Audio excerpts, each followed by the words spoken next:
Okay, ala baraka bake ambadi natal membe jibero la nyinte mewla drom Gambian Talents TV lam comme nga fala nyamen drom kunu ani bi sama ndafanam ferentale high court wala supreme court dame yalon ko nyaare democratic party mobe be jikirin ko bi de fundila ne kana ila petition of file against the election results me yalon ko wala fundira ni lokun tamila wala IEC election results men announce ni lokun tamila kibaro be jandi social media me yalon ko wala be dendi ni petition o nyina mo jamal ba fo kan ne ko petition o ni ya submit le wala ya file at the supreme court ya bari kana do fana ni me yalon ko ka fo ko kula me yalon ko amon soro ko wala me yalon ka man sabari bari ni temena don ter bala supreme court jande ni yanko ka ta solla fana se afendo itandi mo la me yalon ko ni temena wala be kerin jam même question of fanti me yalon ko abe jangani adla biro wala ni ko fo ni petition ni fo ya submit fa di ma submit yanko bi janne atani ameta court ka court recording kala na be ka ta solla la se ni ko ni sena di molma because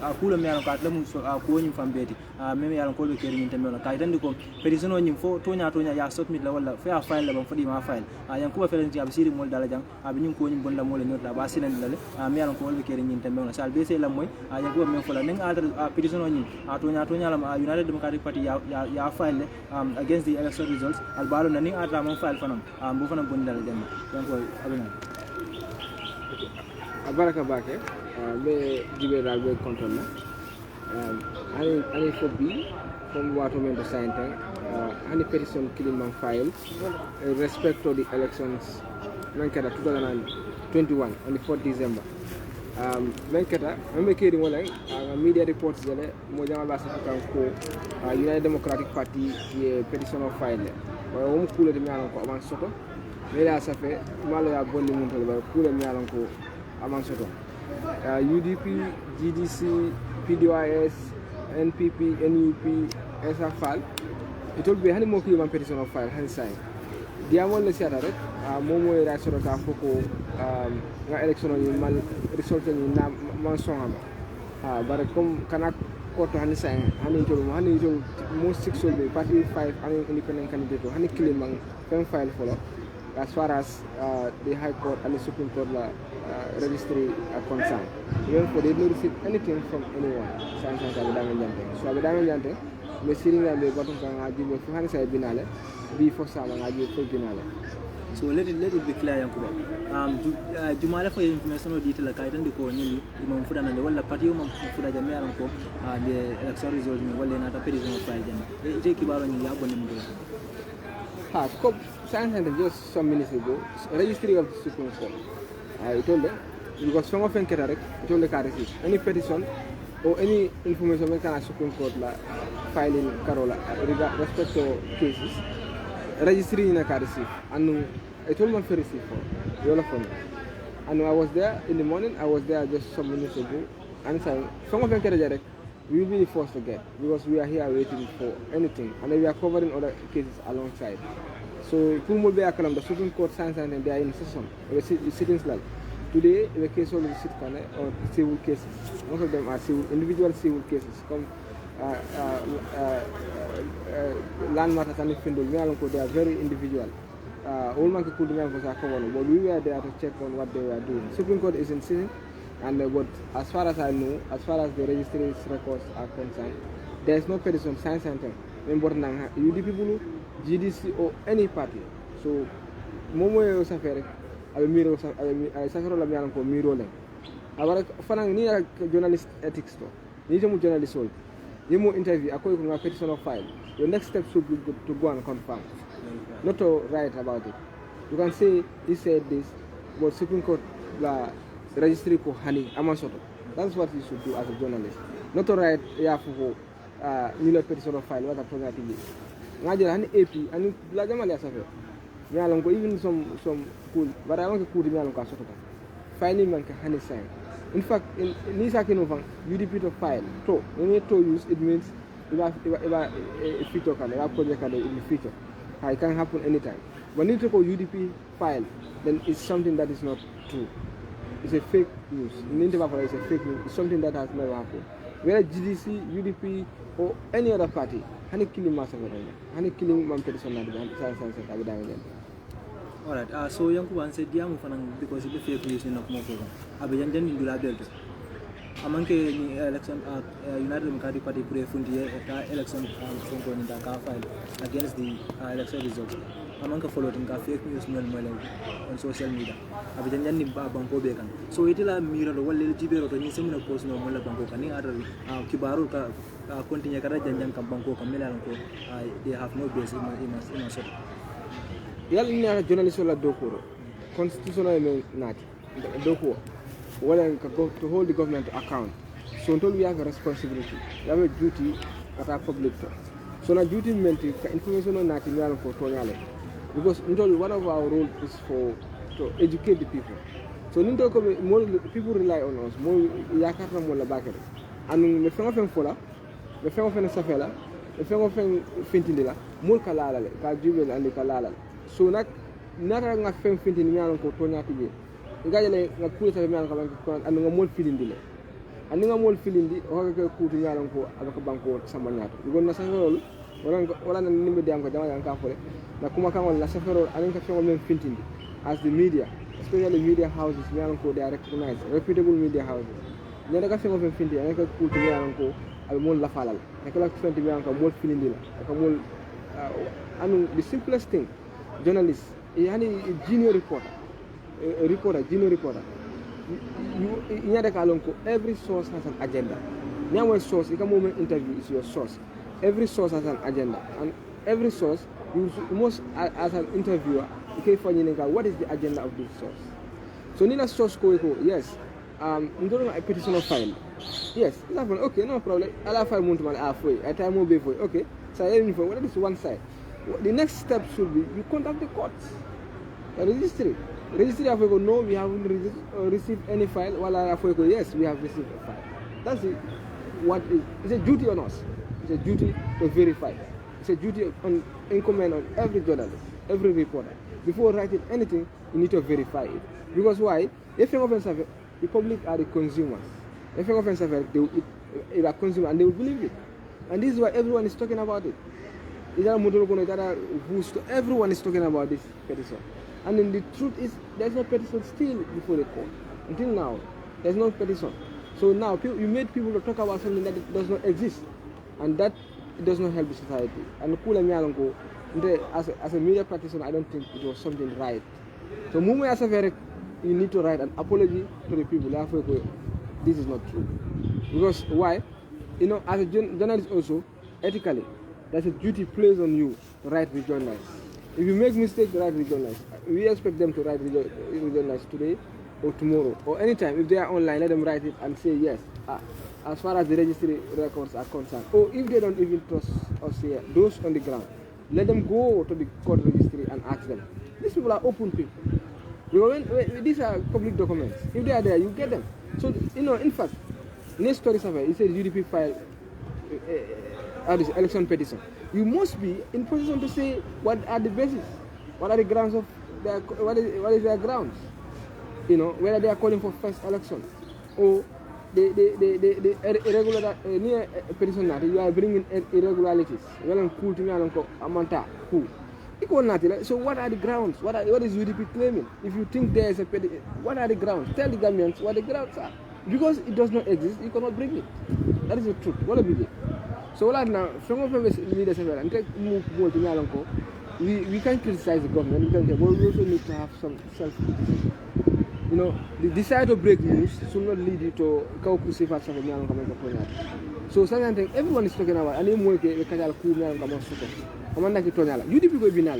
in fact, the United Democratic Party leader, I said he rejected the results since before IEC final results announcement came. So now, they are gathering evidence. You don't even go and ask him whether the evidence is, whether they don't even gather the evidence. Because there's no report that UDP is done with gathering the evidence. So now, need them okay. And then they told you they have filed petition. And still, you don't even go and verify. So what type of journalist are you? Election reporting, it's not something that you need to know. You need to know because elections are sensitive. Because there are different interests, especially this 2021 election. You know what happened in the country. So, ni IEC results are announced. Now, you call a petition file. These people will be served. Even you cannot call the court register. Call the IEC and see whether they have been served. Because near filing, there will be service. Whether they have been served, you can call the IEC PRO. You can call the maybe IEC lawyer if you know the person. Try to verify. You don't rely sometimes on PROs. And the next issue also is UDP never said this on their social media platforms. Official communication from UDP to tell you that they have filed petition. Alright, combine nyini kala auto from outside la because kabrin fake news, kabrin news new fin that will circulate all over. Ka for a petition on you filed against the election results. So UDP coming kunum bijan yela number so trial wala mi officials because no. Ila number so man ta kan. So yen ko nyaadi da mi yalan ko fake news be janjanis banko kan andum abe mella ma fang la mo ko so no ni ko li ka funota andu fane man funtina comme ya fanya man kunum proactive disclosure of information coming ye ko ke da dro funtina ya itan ni molla ko ninam wala asrotal wala ma soro ye nyaadi because UDP man tan ke kan ibe lola folo fani mola information ni circulate all over bene na fundi ya ko yes to nyanga wala to yen jaa Hakuna Mialonko, Party B, AU protocol, AU guidelines on access to information. I meant Kwendi, whatever. All political parties or election stakeholders, even the media for us, you need to do what we call proactive disclosure of information. I'll give you, for example, there are media houses, Mialonko, they sign an agreement with NPP for coverage, in the elections. They have a duty. So they owe the public duty. Contract explain to the Gambians what they have signed. You understand? I'm beginning with the media, then the political parties. Those media houses, me and Uncle, they signed with NPP for coverage. They should have tell the Gambians, yes, we have signed NPP, they have hired us to do this. Let it be clear to the Gambian people. Tell the Gambians, that is proactive disclosure. They should not wait for people to criticize them and they publish. Until now, for me personally, I have tried to know what was the content of the agreement. Until now, I don't know. The only information that came from NPP and during the signing of the agreement. So how about the other one? What are the terms of their contracts? How much were they paid? So that people will be informed. And when you are viewing them, you will know that yes, this actually is something they are paid for. It's not something they are doing as journalists, but they are paid to do it. So that is proactive disclosure of information. With respect to political parties, these are information as simple as this. One paragraph will have done us justice. To say, yes, we will file election petition on this day and this time. Or we are working on this, we are waiting for the advice of our lawyers. But there's no such form of communication. So it tells that the society is still lagging behind in terms of appreciating the fundamentals of access to information. Both from the media and from the side of the political parties. That is the truth. A simple information, they are aware, the whole country is talking about it. They know certainly that there is an information online. And then the party is conscious of the fact that they haven't filed yet. So they should have simply done justice to the people by saying, no, this news is fake. I saw it on Fat Network. Fat Network wrote it, trying to say, yes, what was written on the one of the online newspapers as false. UDP is saying false. But should it be like that? It's the party, they have official. So what is the purpose of their Facebook pages? What is the purpose of their Twitter handles? What is the purpose of all their official sites? If not to provide us information.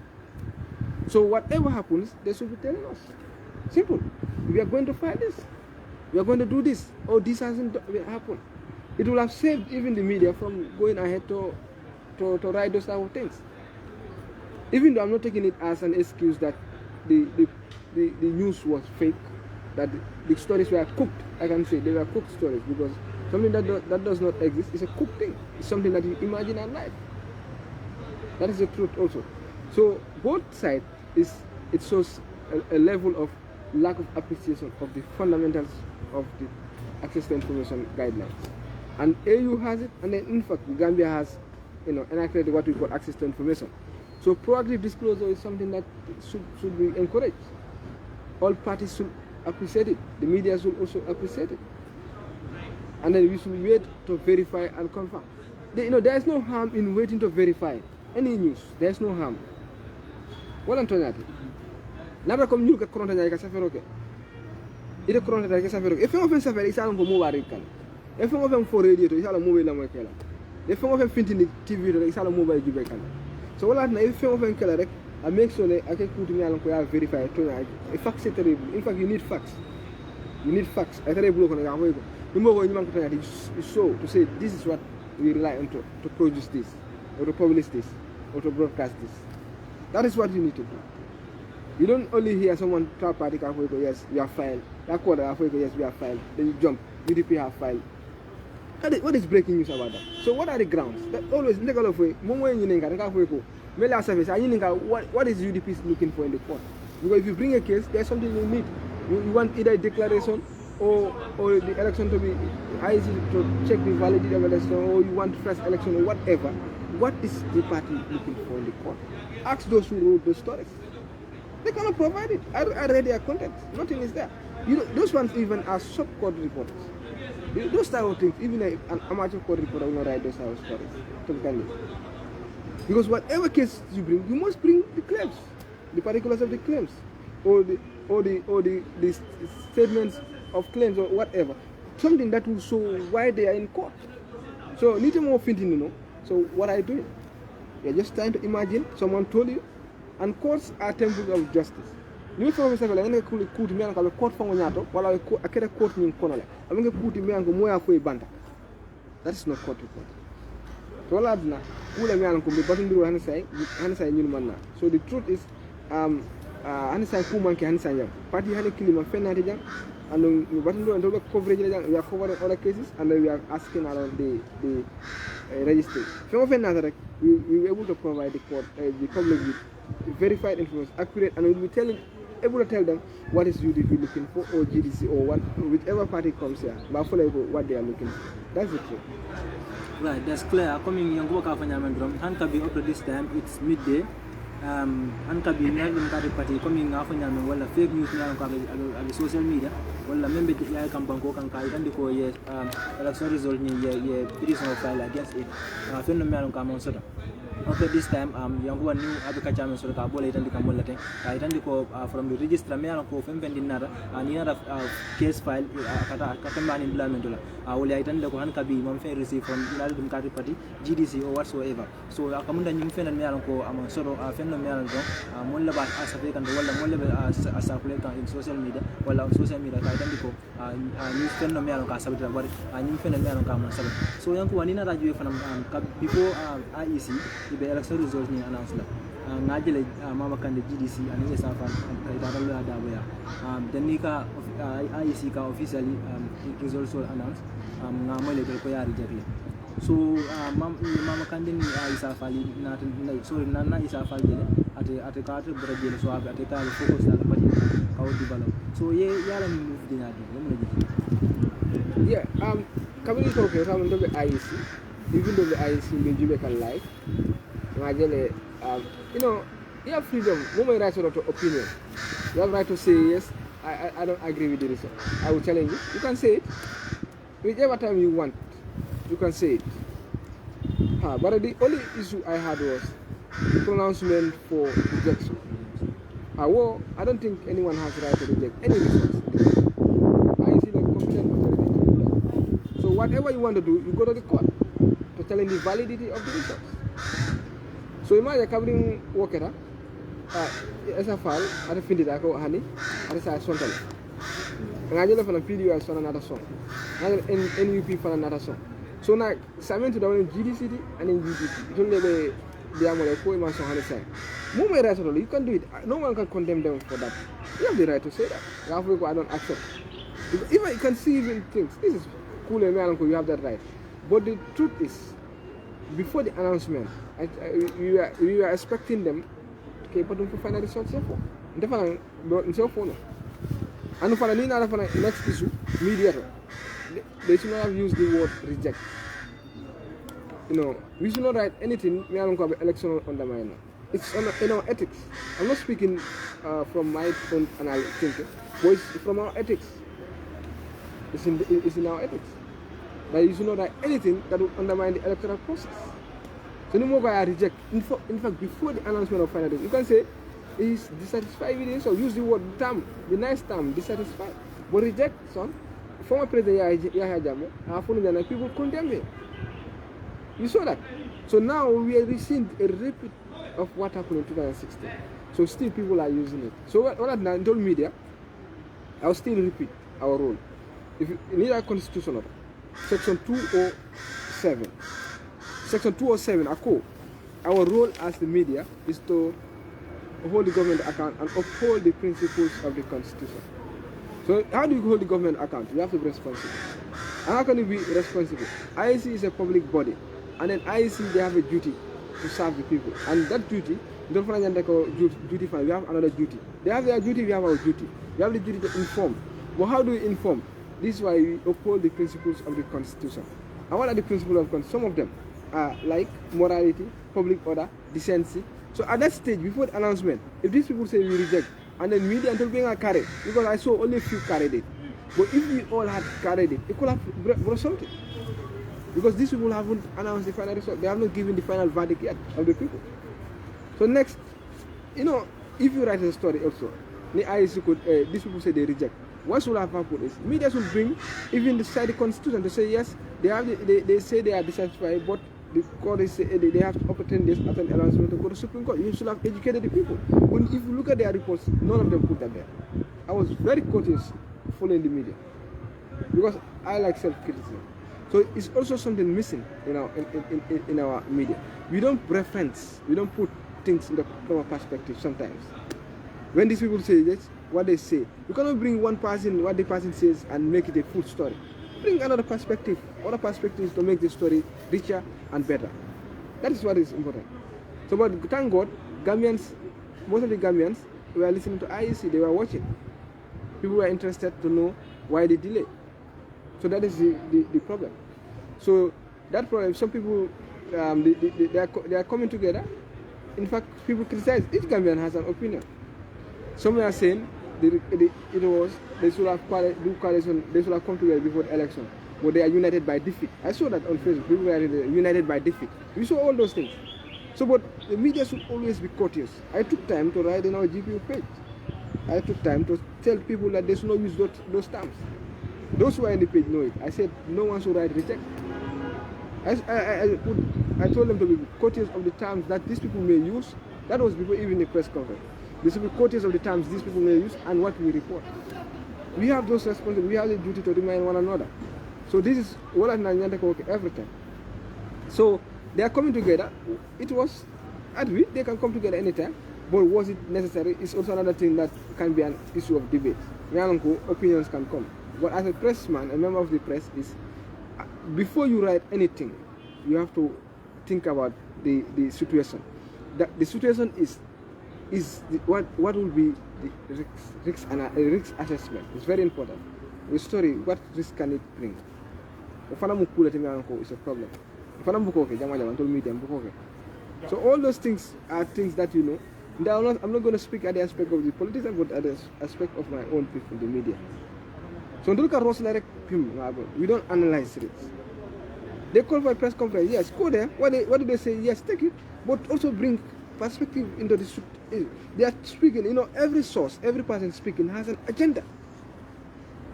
So what agenda of those people who came together? An agenda to make people believe that the results were cooked, that the results were not true. But we should not fall into that as the media. So we bring another perspective. Yes, they are saying this, but the law is saying, Section 49, that they can file a petition before the Supreme Court within 10 days. So whether they will do that, they don't even entertain questions. But I think I was expecting journalists will have asked, will you find any petition?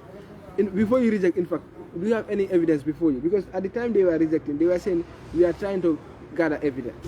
They don't have evidence. So, in fact, it was not necessary for journalists to say rejection. You cannot reject something, in fact, you don't have the evidence. They say they were gathering evidence. The communique was so brief, they even don't want to go into talking about it. So, whatever we write, as I say, whatever we broadcast or publish, whatever we do, the public will consume it. And then you need to educate. Election reporting, we have 4 rules. 4 rules. We moderate. We can bring issues like, for example, look at the manifesto of different political parties, like example, agriculture, and then bring it. The PUI's agenda on agriculture is this and this and this. We bring an expert, they talk about it. We educate the people on that. We advocate. Advocate for, like, for example, we bring in about an issue that people are talking about and bringing it in the light, and so that the politicians will talk about it and capture it. Like, for example, environmental protection. How many of them capture environmental protection? But the people of Gunjur are talking about environmental protection. Raise that issue. It's an advocacy way, and then politicians will see it, and then you highlight parties that have it and bring it. Others will capture it and talk about it in their rallies. They will capture it. They may capture it and add it, include it in their manifesto. All those things are advocacy. So all those are our duties. We're not to write anything that will not bring enlighten people. You understand? When a politician says something that is divisive, like politician A attack politician B, you don't write it. You don't write it. That is his personal thing. Because why?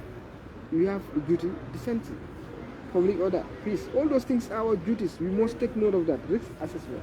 So these are issues me alanko mbuka hakilo to ala tol. So maybe mfoje wala anto journalist so hani say we need karam hani say at the certain capacity building. At the certain back. Dega. At the certain some of them na model we eka wuli rek ta complete la ñene ka si lay cool analyze. You see, in fact right now defal nga story draft about the petition. Waiting for that and bringing facts into them, and you become you bararaketa come you take the sino la you bureta honey. This type of issues no comprehensive okay. You have to be prepared. In fact, you make a press conference for that, you know the questions to ask. You don't only go, you have to know the issues first. So what I'm putting out I went to Jackal Kanisa. I'm Jackal Bakal, take ne ite source be ku fole rege podi asake imanta ya verify. Even not about this case, it happens a lot of times. Well, like sometimes people will write and say journalists, they will label all journalists at one. They will paint us with one pen, and while sometimes it's not. It's suppressor. The reality is, a few of us, they are documented affect to be, and one putting always verify. We must have the desire, the zeal to do verification of every information we have. Story, breaking news, you can break news, but in fact, breaking news shouldn't go into analysis. Let's say, yes, UDP the file or something, but breaking news, should that desire, the desire to break news, lead you to write something that is not true? You cannot verify it. If someone is to ask them, what are the grounds of the petition? They will not tell you anything. Because they don't have anything that is before the court. So what I'm putting on so it all coming together is a matter of opinion. Other people can talk about it, but the media, what you should have done on that day, should have been going on this. And I don't think, because all their reports, I don't see anyone quoting or even quoting IEC to say these people have rejected it. What is IEC's side? Because there are only two sides of the story. You must put every story into perspective. Put it in the context, you put it into the right approach. You don't write anything without getting this into right. What is missing always? Always ask yourself, what is missing? These people reject. They say they have rejected. Does he have the right to reject? Ask yourself. Go and ask a lawyer, in fact, interview a lawyer to say, does anyone have a right to reject anything? You bring that lawyer's side. You must be ready to inform the truth. So what I'm putting on So you mean it's not right for them to get up and say we have rejected the results? It's not right. No, as a journalist, you don't put yourself in the story. So neither they reject. You call the IEC, yes, this will, before you announce, they say they reject. IEC will tell you something. They may have a side. They may tell you, for example, they may tell you, yes, they have the right to say it, but only the court can change it. They can tell you that. Now, these are two. There are two stakeholders. You go to an expert, maybe the court, like, for example, or a lawyer, a renowned lawyer who knows constitutional law, to tell you, yes, how can someone reject election? What follows if someone rejects what follows when someone rejects election? Who can vitiate the election results? All those things you bring into perspective. Bring a lawyer, bring someone who knows law, or even someone who understands the procedure, electoral procedure, or someone who is very independent, even a Gambian who understands election procedure. All those people, you need to ask them to put the story in the. You cannot take a stakeholder who, a stakeholder is someone who has interest in the story. IC has an interest in this election. UDP has an interest, and likewise all other parties. Even the media, we have an interest. Our interest is to inform the people. So, but now, if you have this type of stakeholders, we are all electoral stakeholders. We are making different claims. What you bring is you bring an expert. An expert, someone who knows about it, an independent thinker.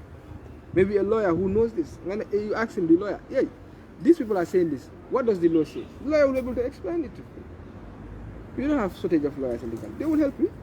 They will help you. There are a lot of lawyers who can do it for you. You ask the civil society, in fact, people, ask people, but not rely only on stakeholders and get a story from it. Those type of stories, you call them, and for me, I don't see it as a story, I just see it as an opinion. Because stakeholders always speak about their interests. So that is the problem for now. So jigi wato mina njil funte ko results ni ya reject ya mina no IC because if there ne mankuma moyle ya ita amire nyanda mulekela no wato. No, IC even make kanu nyanda koleke. They were counting. They were calling them to banta. Don't allow IC no. They spend there more than 24 hours. The syringe. So IEC be counting like a column. If thinking they are announced. That is what they have been doing since the beginning, and they maintain it till the end. That is there. They should not even since don't like in Kano. I'm going to learn a cookie. It only like a man because returning officers should make announcement, and they were trying to verify it. You know, in my interview with this IEC spokesperson, these are results. We are subject to different verification. Counting, they do it. They go to the coalition center, they do it. Regional offices, they do it. At the IEC, in fact, they do final verification there. So they were taking their time. They were not in a rush. They were not in a haste. Whenever you do, like we did, the media, to rush to break the news, to say this will file a petition, you miss. Whenever you rush without getting the facts right, you miss. And I think this what IEC, they learned from the 2016 mistake. They were doing what was expected of them. They sat, they calculated, everyone was there, people were sitting calm. They would come out at their convenience and then tell us the results. That's what they were doing. And there's nothing expected from them other than that. They gave us the results as they deemed necessary. They feel that is the final result. They gave us that. Now, if you are dissatisfied, you go to court. So their press conference has nothing to do with the work of IEC. They are coming together, as some will refer to as united as defeat, to reject the results, the so-called rejection. It has nothing to do with the work of IEC. You cannot vitiate the results. You cannot invalidate anything. So it's for the courts to do that. Right. So Mama Kandenina that the GD, after more like on the result in rejected. Up to today, at the Fanamaya, Tauka, Fuko, Apareta Kurga, of Adam Bromana, do go well, congratulate, full of Akamondra, Adam Bro congratulate. So, you Mama Kanden, that and you go. No, it's about him. Some way you know what to do. Others have chose to congratulate and accept the results. Others have model for they don't have evidence. You know. So if he feels like he does not want, it's about personality. Okay, let him do it.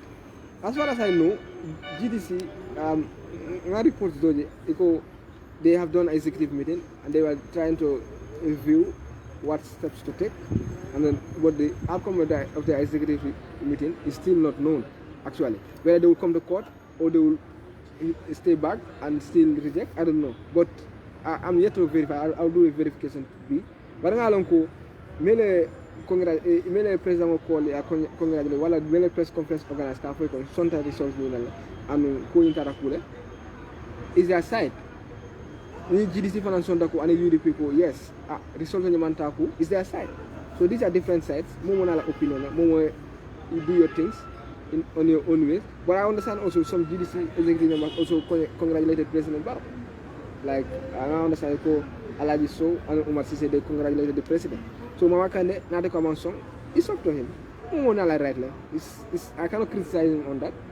I cannot compel him to go and congratulate. I cannot say anything about that. But in some phone wala election on I see announced le and momo la to ka falling in court le. And the science and film na court han sign. abarka ba ke yankuba comme ali amoy nyamen drum mu fende me ka senata le ko min foto wala mu an kabim be nyinte lom men dotem sama lam lum labante lum yalon ko banko la mara kitabu e wala di pour fem fendi yalon ko man satisfy election results se ta fundi ye ko ni samba loi nyati le abar na la jibe nyinte lola be ko lete abar yankuba kam faten wala ni registry mele yalon ko bije ay kacha ni sol wala ye ni kale be men fa wala mi ko an kabim be nyinte mo men do mo man naje me yaron ko abe na election result tala ka file against the IEC so won fenen me yaron ko senata le mo be yaron sante membe kerin kay tandi ko kumo me fo social media fenna me yaron ka mon soto andum fenna me yaron ko mo man na bula ko ni ndom amon soto so government TV la bala jan ka bidram de mo ko funo dila may muna jadula afana ni yanko ma se kacha soto mbari surwale pour melalon ko wala fana man ni kam mo fana sinana fana si ni dom lamono because my muna ba speak la ni ma surwa kam lan so melalon ko man ni kam mo wala fana se ni lamono.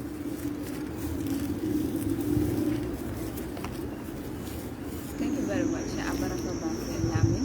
You're still watching the Gambian Talents TV. We're still here at the High Court Complex in Banjul. We are yet to see the UDP officials who are supposed to file in their petition with regards to the rejection of the presidential election results, which were announced by the Independent Electoral Commission on Sunday, the 5th of December 2021.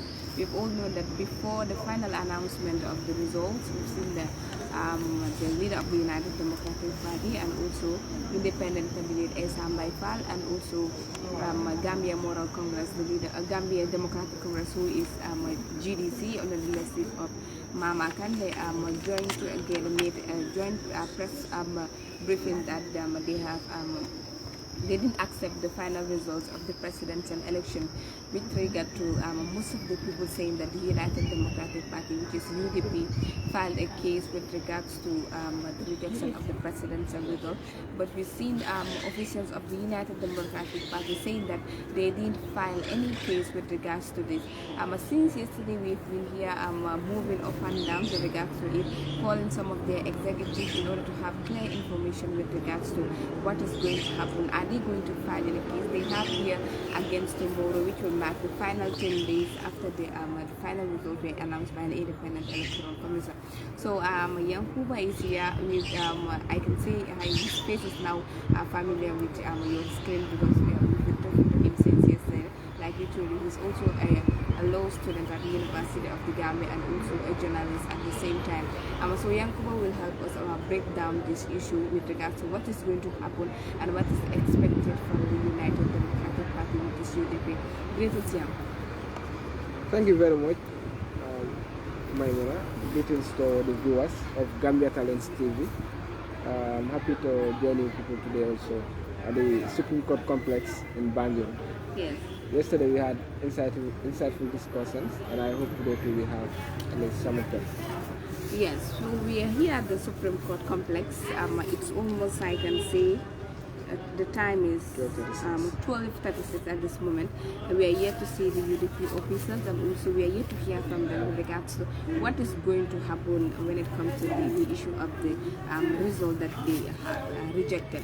So at this moment, UDP as a party, what is expected of them? Because we've seen that they have rejected the results before the IEC have announced the final results, and they have here against tomorrow before the court file in a case. So at this moment, what is expected of them? Are we hoping to see that they're going to file in a case, or they are not going to file in a case?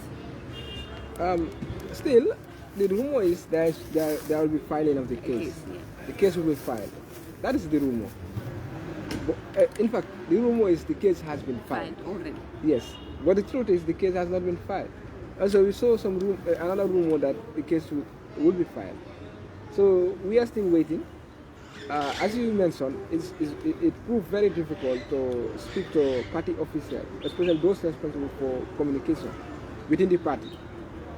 People have been calling them since yesterday. Different journalists were calling them, and then still no one can get any official communication from them. So they are still within time to filing their petition. And then, as far as we know, we are at the Supreme Court building here. we are speaking directly to the officers responsible, judicial officers responsible for the registry, and then we are told that there is no petition filed from either UDP or GDC or whichever party or independent candidate contested the presidential election on the 4th December 2021. So we can safely say that the rumor still remains untrue, that there is no petition, and then until now, after 12, almost 1 p.m., there is nothing before the Supreme Court called election petition for 2021 election. So the status quo remains, and everyone has a right to say we don't agree with the results. You can contest against the results. You can say it, you can write it, you can do whatever, but you cannot change it without coming to the court. So the court is the only remedy where you can come to challenge the result, to challenge the validity of the results as announced by the returning officer of the IEC. So still nothing happened here. So we are here, and then we're still waiting and hoping to confirm the rumor. So let's wait for information and confirm before publishing, because as members of the media, you made the public talk about something that is not true. Yes, okay. I don't want to petition. Yeah. With regard to it, we have seen reports from senior journalists in this country, here and abroad, writing that the UDP has filed a case against the IEC. As a reporter and also as a journalist, how do you see it? Don't you feel disappointing to see that we've seen reports from top officials and also senior journalists in this country writing that UDP have already filed the case against the IEC? Yeah, actually, I feel like betrayed personally, because as far as I know, an amateur journalist, let me use the simple term, a beginner in court reporting, a beginner in reporting, in fact, not even court reporting, a basic journalist, someone, a trainee, would know that every source has an agenda. Yeah. You cannot interview someone and the person tells you, yes, we have filed petition before the Supreme Court, and then you carry on, you go ahead to publish the story. That is not fair. It's against our ethics. Everyone should have a desire to verify. You can have the desire to break news, because I can see online people are competing on who will break news. But you must also have the desire. The desire to actually verify should be supreme, should be superior to the desire to break news. Always you can break news, provided you have the facts right. So whenever you write such petitions, reports about petitions, you must be able to tell the people what are the claims, what is the party seeking. You must also be ready in position to say the date the petition was filed, before which court, and whether these people have been served. Whatever about the case, you must be able to tell at the preliminary stage. That is the petition. But you cannot write about petition, just say they have filed, but you cannot tell us what they are looking for. That is a cooked story. You are imagining. And you are relying on one side, because the party spokesperson is a stakeholder. It's a person with interest about the case. The interest is what he's putting to you. So as a journalist, you always ask yourself, what is his interest? He wants to make you believe something. He wants you to tell the public something that would make them believe in that way. So, but as a journalist, you put the story into perspective. And that perspective is, you get to verify. Go to IEC. Lawyers, do you know IEC lawyer? Call the person. If you don't know, call the IEC PRO. The PRO will be able to speak to their lawyer, and the PRO will be able to tell you, yes, we haven't been served anything. Or, no, there has not been any case against us for now, as petition. That is what you do as a journalist.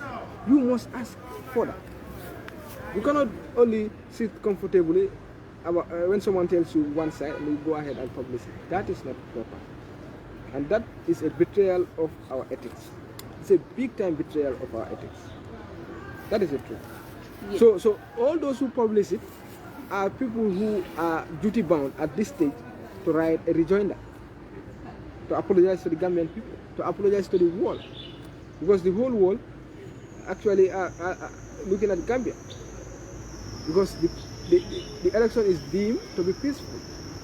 In fact, ECOWAS summit, it dominated. The Gambian issue dominated. People are praising Gambia for peacefulness. Even Senegal, we watch TVs, they praise Gambia. They say Gambia is so democratic. Some even say Gambia has more democracy than Senegal. All those things. So now, if we are to write this type of stories, and we know with certainty that these are unconfirmed reports, these are rumors that we are relying on, these are one-sided stories from one person who tells you this.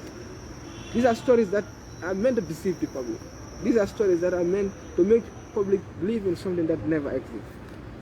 So now they are all duty bound, ethically, in our ethics, to write a rejoinder, to say yes, they haven't filed anything. They should not rely on us speaking. Let them call the court, let them come here and verify the courts. And then the court will tell you we haven't received anything yet. And then they should come back, they should not feel big. Let them tell the public that yes, we deceived you, or what we wrote was not true. Or the PRO of that party, or whoever told them that information is not true. You know, in fact, there are two types of sources who want to reveal themselves and sources who do not. You can, when you write a story and say, according to a credible source, which source is not credible? If he is not credible, throw him away. All sources you put on the newspaper should be credible, according to a credible source. If the person says you don't mention him, always try to know why is he hiding. Then try to get extra. Someone who's ready to tell you more, or you need documentation. Petition, you need documentation. They file a process at the court. You get it from the court. Get that process, and then you'll be able to write about it. You cannot imagine. It's very dangerous to imagine. It's very dangerous to rely on one side of stories in elections and then you go ahead to publish. That is very dangerous. And it's not expected from a junior journalist not to talk about a senior. You know, this is not, most of the journalists you see in the field, this is their first time of reporting elections. I can understand that. Some of them are not trained. You know, like for personal, I was trained 4 months election reporter. And then we need those kind of training, intensive trainings to do what you call, to know the do's and the don'ts. You know, sometimes also I will call on the editors also. So what are some of the do's and the don'ts? The do's and election reporters. Thank you very much. These are very basic things. One, you must be able to write a story that you know is accurate. You must get it right. If one is pointing at something, try to get it on the side. Secondly, you must write stories that may not that will not undermine the electoral process. And the other issue is the stories that you must write must be stories that are people-centered. Any story that you know will bring confrontation, bring chaos in the commotion in the society, you must not write it. Risk assessment, all these things are things that you need to know as a political reporter. You need that. You need to know that. You cannot jump and go to the field without getting those facts. And then also, when it involves any thing that is a claim, always what a source tells you is a claim.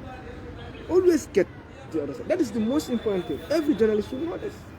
If you join journalism today, you should be that should be the first message that they should tell you. That your story must be balanced. You must be objective in what you write. The story must not be meant to deceive or damage. All those things you need to know. What stories make news? In fact, we need to know it as a court reporter. You know, all those things you need to know. But objectivity is very important when you write. These are things that you cannot afford to miss.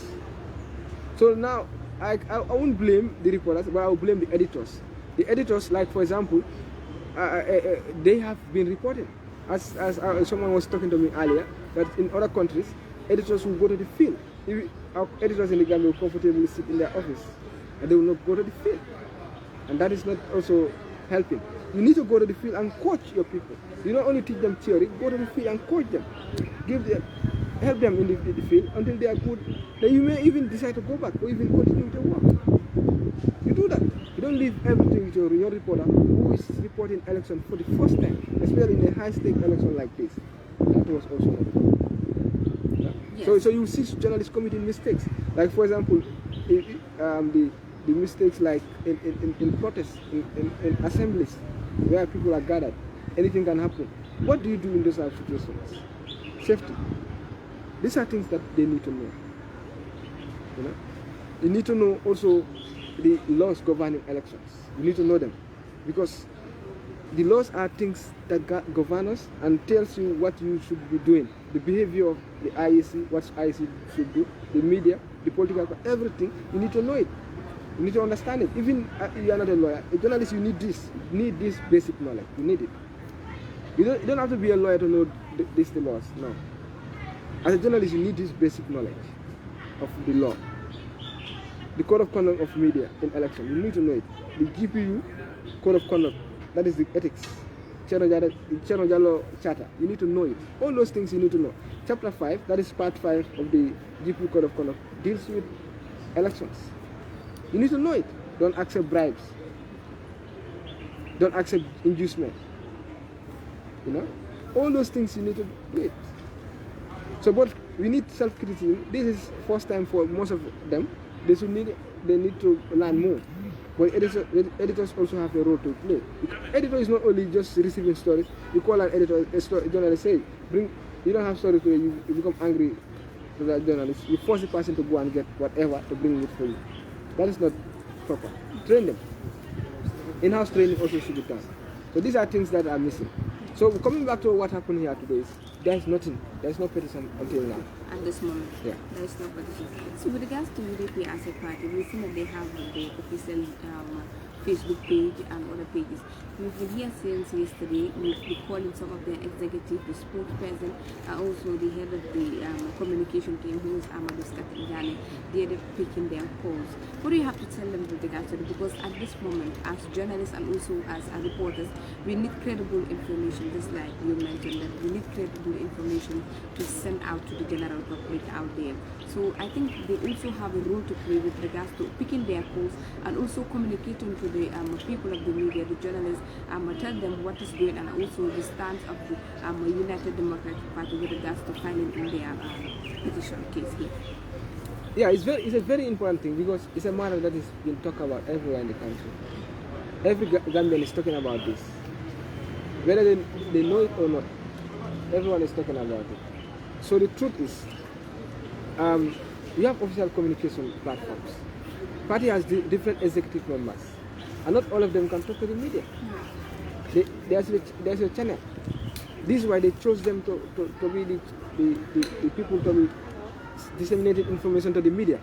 So if they are not ready, or they are not doing it frequently, then it gives space for people to talk about things that are not true. What will it cost them? Just one paragraph or two paragraphs on their Facebook page or on their Twitter handle to write about this, but to shed light on what they are doing. What will it cost them? Just to say, yes, we are in the process of filing a petition, or we will be filing a petition on this day and time, or we will not be filing, or we still gathering evidence. What will it cost them?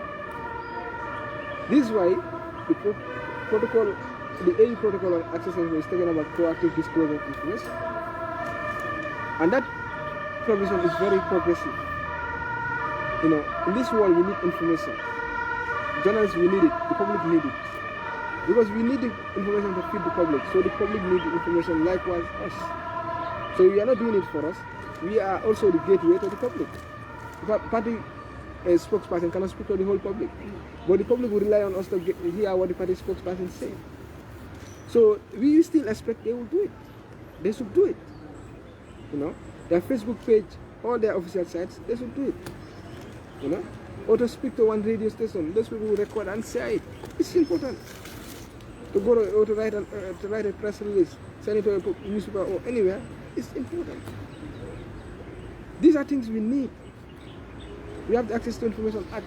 That act should be, you should start seeing it working now. From parties, from media, from all stakeholders. All those with information should consider doing it. That's very important. If we don't do it, we give space for rumor. Yes, and the rumor will not help. You know? And there are people who are rumor mongers. They are ready to say anything just to tarnish your image. And PROs or spokesperson are people who should make makers of the party image. So we expect them to do it. You know, people are here sitting. In fact, if they have tell us like they will not have come yesterday, people will not have been here. Because we are contrary to people are receiving information that they are going to file in the petition today. That's why most of us are here. Exactly, as well. exactly. Because in fact, what makes the rumor more, gives the rumor away, like it makes it more important, is the media reports. It's the media reports. And then, I don't know, but actually, as a journalist, I will not go for those type of reports, unconfirmed reports. I'll verify. Because journalists also, your image is your image is your name and it's your integrity. If you lost it, that's the end of it. If you are renowned as someone who writes news that are confirmed, or someone who writes stories that are not true, you are trying to lose credibility in the public, and that everyone should always maintain. So it's a problem of the rumor mongers and also a problem of us, the media. You know, because different reports are coming about it. Different. Some are saying to file petition, some are saying they have filed petition. So which one is which? So which one is true? And then if you write a court report, there are basics in court reporting. There are basics that you must not avoid. You cannot afford to miss out.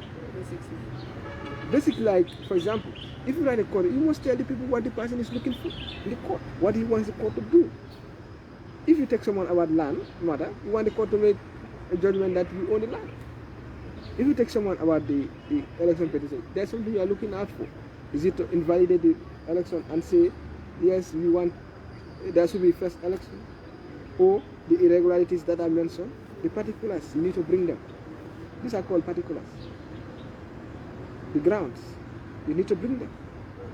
If you don't bring those things, what report are you doing? Just leaving the public to be skeptical about information that people believe that you have. So you know, in fact, you know, always verification is important. Like, for example, we are colleagues. I report from the courts. You have this type of report. A spokesperson from party calls and tells you, yes, they are filed. You can't even call me and tell me, please, do you have the number of someone in the courts? I will send you. You call the person to verify. It's not a simple thing. It's an expensive mistake. You know, or you have a contact from the court, call the person and confirm. You cannot afford this generation of mobile phones. This generation of science, text message can help you. A call can help you. A WhatsApp voice can help you. A colleague can help you. Coming to the court here can help. All those things can help you to verify. We have seen that before the final results were announced, the UDP have said they didn't accept the result at first.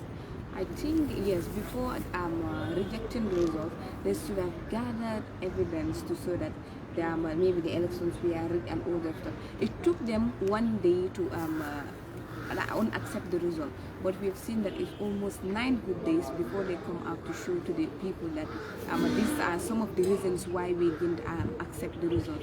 Don't you think they are struggling to get evidence in order to prove to the courts that the elections were manipulated or whatsoever?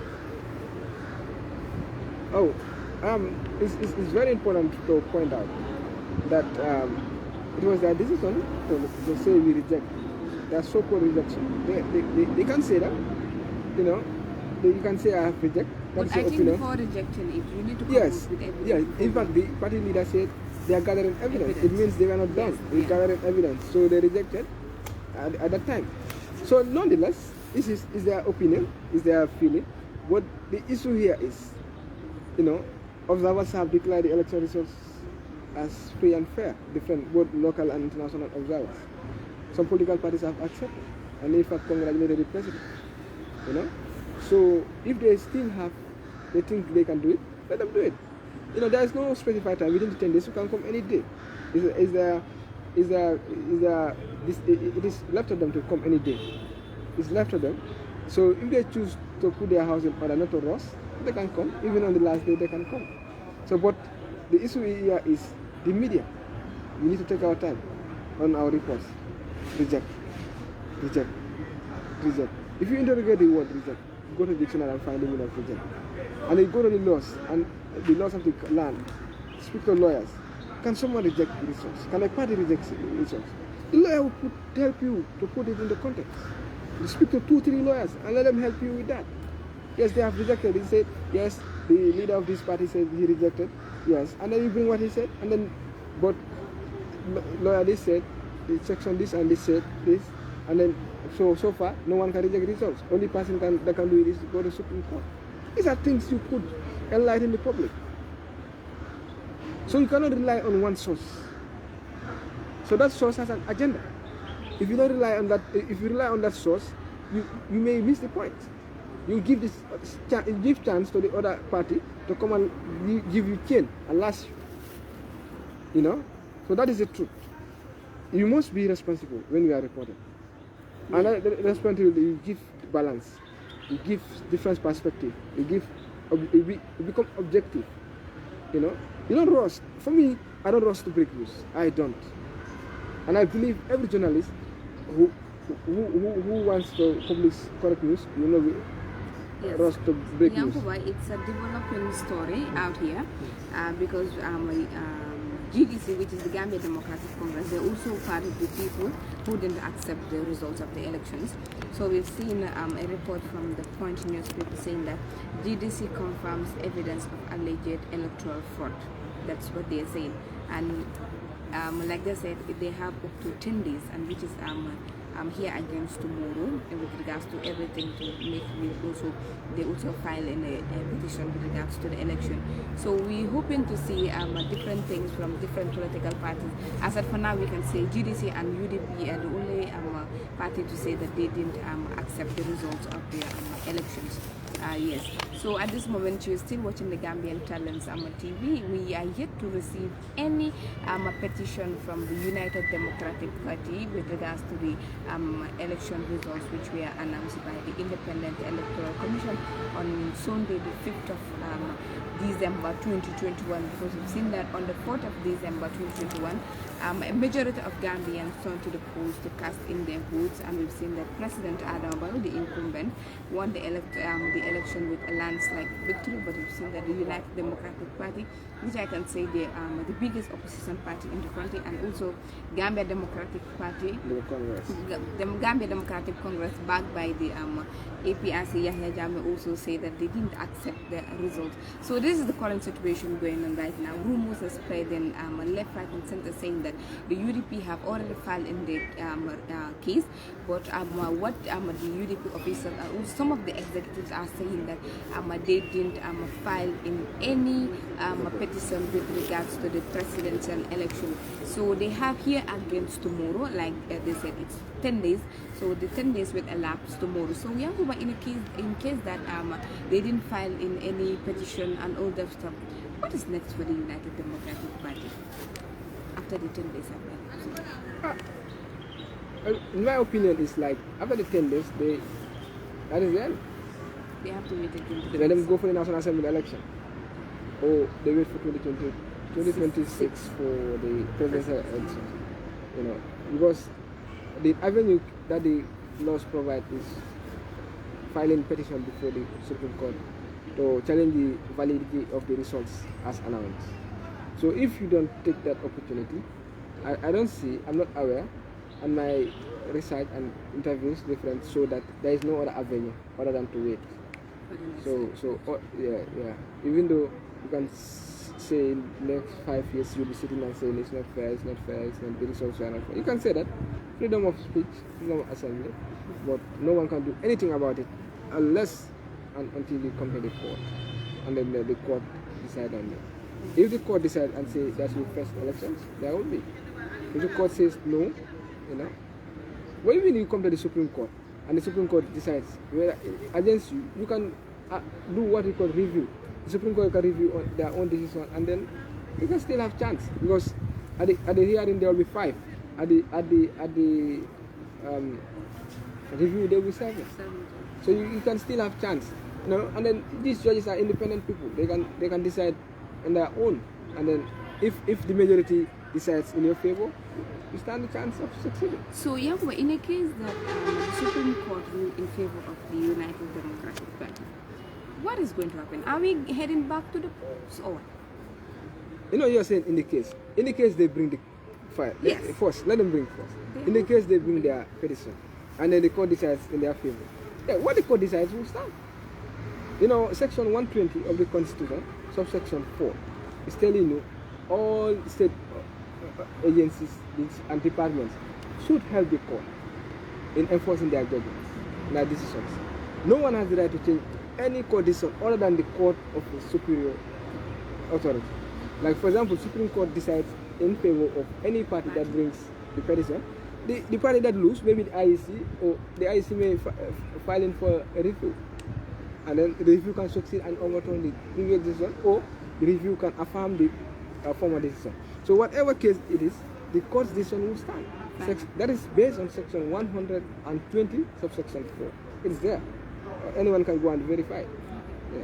Thank you very much, Yankuba. So, like we said, it's the Gambian Talents TV. So we are going to keep you posted to show you everything that is happening right now.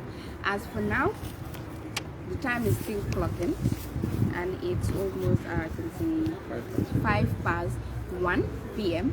But we are yet to see the officials of the United Democratic Party or any of their lawyers or any of the party militants. So this is the current situation going on right now. So we are urging to the general public and also to our fellow journalists to stop spreading the fake news that the UDP have already filed in their petition. According to their official Facebook page, they've clarified that they didn't file in any petition with regards to what happened, and also a developing story with regards to the Gambia Democratic Congress, which is the GDC, said they found evidence with regards to the election was a fraud. So this is the current situation going on right now. So Gambian Talents TV, we are going to keep you posted to show you everything and tell you everything that is happening at this moment. So we are still at the High Court Barrow complex here, but we are yet to see the officials of the United Democratic Party. Yes, 20 hours ago, the United Democratic Party official page Facebook says no case filed in court yet by the UDP in relation to the 2021 presidential election. So this is the current situation trending right now. So it's Gambian Talents TV. We are going to show you everything that is happening right now, and a special thanks to our viewers who are also viewing on our Facebook page. A very big thank you to you. So mbokk yi lii lañ leen amaloon fii ci Gambian Talents TV comme ñu leen ko waxee rek. At this moment, depuis démba coow baa ngi jóg ñu ngi wax ne ñooñu di UDP file in leen seen case bi, but receive nañ information ci seen official Facebook page bi di laa di wax ne ñoom fu mu nekk ni file luñ benn case with regards to presidential election results bi nga xam ne boobu leen waa IEC daal di joxe. So ba léegi ñu ngi fi nga xam ne moo nekk ci High Court bi fii ci biir Banjul ak Supreme Court bi ba léegi gisaguñ UDP seen lawyers yi ak ñi nga xam ne moo nekk waa UDP si boppam at this moment gisuñ fi kenn. So this is the current situation. Ignore leen rumor yi nekk ci social media bi ne file in leen case bi bu bare. So Gambian Talents TV tune into Gambian Talents TV ñu mun leen a woon everything, wax leen everything li nga xam ne moo nekk di happen at this moment. Jërë ngeen thank you. waaw jërëjëf Maymuna ba léegi rek Yankuba bul dem parce que Gambian Talents TV ñun saa su ne dañ leen a bëgg indi li nga xam ne mooy xew indi leen first hand information moo tax sometimes ñu bari dañoo wax ne fu nekk rek da nga faa gis Gambian Talents waaw bëgguñ ta wax ne dégg naa foog naa nii la ko gaay defee nii la ko gaay defee but dañoo nekk si biir li nga xam ne mooy place bi jamono ji nag ñu ngi nii si court house bi depuis si suba ba léegi depuis 10 o'clock ba saa si yàlla tey ñun foofu nekk nii benn waxtu moo tëgga ñu ngi toog ak ki nga xam ne mooy Yankuba nag journalist la but then the same time tamit mu ngi jàng li nga xam ne mooy loi si place bu mag boobu noonu di University of the Gambia jamono ji nag ñu ngi si Supreme Court bi maanaam attekaay boobu mag a mag bi fii si biir Gambia bu ko defee rek waxtaan ñoo ak moom si Mandinka waxtaan ñoo ak moom si anglais dinañ waxtaan ak moom tamit si li nga xam ne nag mooy wolof su ko defee yéen ñi nga xam ne yéen ay seetaan ñëpp ñoo xam li nga xam ne moo nekk di xew comme nag dégg nañ ko si Facebook bi ñu bari ñu ngi tas xibaar di wax ne fu mu nekk nii daal UDP ñëw neen fa li nga xam ne mooy seen pétition si li nga xam ne moo nekk élection bi ñu passé ñun nag ñëw neen fi ku def li nga xam ne mooy information bi gaada ko indil leen ko si seen kanami bët indil leen ko ngeen dégg ko ngeen gis ko comme ni ngeen ko gisee rek ñu ngi nii si court house bi waaye ba léegi gisaguñ benn UDP official gisaguñ kenn waaye am na tamit post yi nga xam ne riit naa ko ñeneen ñu ne UDP xëj na yónni nañ nit sax te ñun journaliste yi xamuñ ko waaye ñu ngi toog ak season journaliste boo xam ne yàgg na lool di report si li nga xam ne moo nekk wàllum court xëj na Fatou doo leen koy gis ci court waaye moom loolu mooy mbiram te Gambian Talents TV dañ dee wax saa su ne nit su la jiitoo si néeg bu leen dem na la wax fooy toon ñun nag noonu rek lañ koy defee moo tax it ñu oo suñ collègue bii di Yankuba di liggéey sa Forea laajte ko li nga xam ne mooy sarta yi nga xam ne xew na Yankuba tamit moom it topp na li nga xam ne loolu la ko luwaa santa ba tey loolu la ko jàngatam wan ne loolu la war a def Yankuba nuyu naa la salaamaaleykum Fatou Samba toogal leen fi. jërëjëf maa laa nuyu di nuyu seetaan Gambian Talents TV kontaan naa tamit tey fii si Supreme Court building Banjul si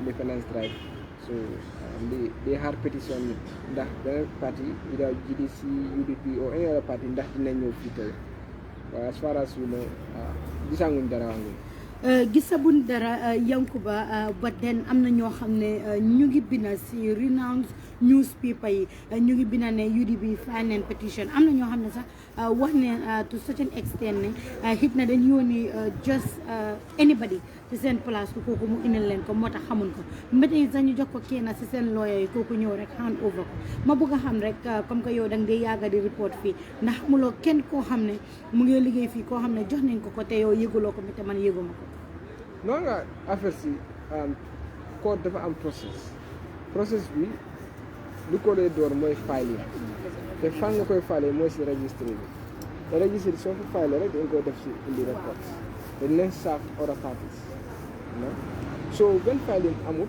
recording am dara amut because registre bi benn office la ne te dem nañ fa duga nañ fa te waxtaan naa ak registre bi te dara amut fa benn filing amut su amee rek dinañ ko xam ñun fii leen nekk te amante naa ga good relationship boo xamante ne kenn dina ko dara te ñu UDP sax seen official Facebook page bi 20 hours ago ñu ngi ko binda foofu léegi laa ko gis ñu ngi binda ne file amul dara filing dara kon dafa mel ni 20 hours ago démb la si boori waaw so dafa mel ni mistake bi suñu boor la media defuñ suñu liggéey bi suñu liggéey bi moo waroon a nekk ñu vérify yow spokesperson su la waxee ne wala keneen si parti mu ne la ne case bi file nañ ko journaliste bi yow da nga war a defaat beneen liggéey bi boobu source la dafa am agenda la mooy agenda bi da nga ko war a laajte so boobu moom doo ko laajte une personne waaye sa xel bi moo la laaj kii lu tax mu maa wax li léegi xaral ma vérifier ma xool xoolal si code registre bi soo fa amee contact soo amul contact xoolal journaliste ku fa mu jox la contact wala journaliste boobu mu confirmal la wala kooku waaye you have to verify information there are different ways of verification soo ko deful rek yow nga dem wa binda ko kon yow yaa deful sa liggéey so journalist yi ñoo deful suñu liggéey ñun ñoo deful suñu liggéey te ñoo deceive public because we relied on rumor WhatsApp rumors ak Facebook rumors yi ñu binda ko trying to make the public believe ne loolu am na fekk amul te ñu ngi def public di ko waxtaane loo xamante ne musuta amaangul sax ba léegi ni fu mu toog nii amul comme loolu dafa nekk loo xamante ne man kontaan na si journaliste yi kon nag dégg ngeen ko Yankuba mi ne moom kontaanut si loolu ba tey Yankuba fooguloo ne tamit UDP seen spokesperson bi am na a role to play most of them xam neen ñun suñ number moo especially man dama dee koolante ñu bari si gaay fooguloo ne rumo yi su nekkee di spread depuis démba ñun ñu ngi fi démba si suba ñu ngi fi together with yow ba saa si yàlla tey ñu ngi fi fooguloo ne gaay mënoon nañoo génna parce que xam neen ne ñoom dañ di dem live on Facebook génna def benn live bu ndaw just to wax ñi ti ne xëj na ñoom ñu ngi try ku jël li nga xam ne mooy seen evidence ku teg ko benn place mbete yi sax amabuñ dara fooguloo ne noonu la waroon a def dan mu mel ni waaw comme noo ko waxee la noonu la war a amee because soo déggee PRO parti bi dafa am different executive waaye ñoom ñëpp amuñ droit pour mooy right pour wax public bi so ñu am ñoo xamante ne dañ lay jëfalante ak journaliste ñooy spokesperson te ñoom ñoo war a génn wax one paragraph is enough two paragraph is enough information mun ngaa def all or one video rek 1-2 minutes pare na so léegi nga gis gars ñu ngi online sax nga teg gars yi laaj faale ñu fa seen nit ñi so loolu yëpp dafa wane ne you know appliquer li ñoo wax proactive disclose of information you know in fact balaa lii di xew sax yow da nga ko war a leeral nga ne yes léegi parti leader bi dafa mu waxoon looy Ousainou Darboe daf ñu waxoon ne bu mu daa wax ne dafa di def research daf ñu waxoon ne daa gathering evidence léegi dafa ñu war a 10 days mu ngi ñëw jeex PRO bi dañu wala spokesman dafa ñu war a wax ne ah fu ñu toll ndax am na evidence bi what is the next step is it going to the Supreme Court to challenge the results or lu ñoo defaat dañu ko war a wax loolu mooy PRO you know I'm sorry PRO bi suma lecturer la woon si university almaan waaw bugguma koo suufeelu waaye dafa nekk loo xamante ne responsibility boobu noonu dafa war a nekk ku active moo ko war a amee ku xam affaire si ko xamante ne you are always there su la koolee pam nga receive nga ne la even so amul fi nga ne léegi may la ma time bii nii ma vérify at least ni su la koolee sax nga ne ko ne ok lii news la si man xaaral ma verify with my leader nga de get ba nga ne ko ne amanguma dara loolu yëpp dafay def liggéey bi yomba waaye ni su lay call you know different journalists du man you know different journalists dañ leen dee call they pick they complaining xam naa la you know so they even call some people in the party executive members this is why ñeneen su ñu bindee report da ngay dégg ñu ne a credible source because the PRO is not there to answer the question if the PRO was there you don't go for any source than the PRO you know so su la credible source moom ñu laa wax ne maa laa jox ne waaye bu ma kóot balaa loolu PRO bi moo war a def loolu so PRO is not a position boo xamante ne c'est a position pour toog kese waaye liggéey la da nga am duty si public bi and that duty public is passing through the media information and the media mu filter ko down to the people loolu mooy affaire so waaye soo ko deful rek kon sa duty bi yaa ngi ko feel te lii dafa nekk loo xam ne du UDP kese all parties la you know to get information in the Gambia is a problem even in the judiciary fii sax problème la you know léegi-léeg nga bind ak request for judgment mu jël la 1 month judiciary bi fii ay fees yi xam naa ne sometimes sax du dee dem probablement da nga dee dem through lawyers yoo xam ne day indi case ñoom ñu may la judgment bi ñii duñ la jox you know da nga dee bind lettre nga ñu nga def follow so demee si anywhere foo dem rek Gambia information is an issue so balaa loolu one paragraph wala 2 paragraphs can save people's time can save the public can give people the direction that we are taking you owe the public that duty te duty boobu noonu war loo ko fee te ñun journaliste yi suñu lay call warut nga ignore loolu nice dafa nekk loo xamante ne du moom I'm not talking about any other one person generally PRO soo nekkee PRO fi calls sa nama bi yow moom atloo sa boppam nit ñi la anytime nit ñi mun na laa call ñu soxla la nga wax or sometimes you pick and choose ban media la ñoo waxal ak ban media lañ dut waxal and sometimes media bi nga xam ne moom nga bëgg a waxal media boobu amul interest sa news bi parce que nekkul news boo xam ne news bu laa yóbbu si kaw la hit na news bu laa daaneel correct waaw comme PROs in fact they are image makers they will not like critical questions duñ nangu yooyu yëpp you know waaye soo fa nekkee you have to be experienced nga xam nag ngay maneuver the situation we cannot pick and choose loolu moom baaxul because yaa nga indi xaajala you know fu mu nekk rek journaliste ku la laaj ci question rek tontu nga ne ko ne yes yaa ma laaj waaye man PRO la xamuma léegi xaaral ma I'll get back to you you try to do effort to get back to the journalist soo ko deful rek kon yow la moo tax ñu la PRO you know so loolu issue la so for example this case bi rumo bi dafa yàgga nit ñi ngi ko waxtaanee si moto yi fu mu nekk yow PRO bi xam nga ko ñëpp a ko xam kenn ne ko Gambie ko xamul rumo bi ne xanaa pare loo déglu waaye ñëpp a ko xam léegi suñ ko xamee pare yow parti bi xam nga ne ñu du dëgga simple rek dismiss ko nga ne du dëgga so in the aspect of journalist also ñu media bi tamit luñ waroon a def defuñ ko luñ def mooy toog rek binda te loolu daf ñu yóbbu dellu gannaaw te dafay tax su crédibilité bi mu manqué crédibilité media bi image bi mooy looy binda su fekkee nit ñi dina xamee si image bi dafay so loolu moo tax ku nekk rek as far as yow journaliste nga rek da nga war a moytu loolu always verify so verify bul binda so amul evidence even in court balaa ñu la convict they need evidence boo xamante ne is going to prove the case beyond reasonable doubt nga xamante ne bii foo ko wax rek ne du la ko wéedi dafa leer nag lu mooy so journalist tamit you need evidence to to prove your claim on the newspaper be a reasonable doubt. Man lola day halate. So ko amul rek bul bi la story bobu. Yang ko fofu lo tamit UDP at this minute hit na guide power problem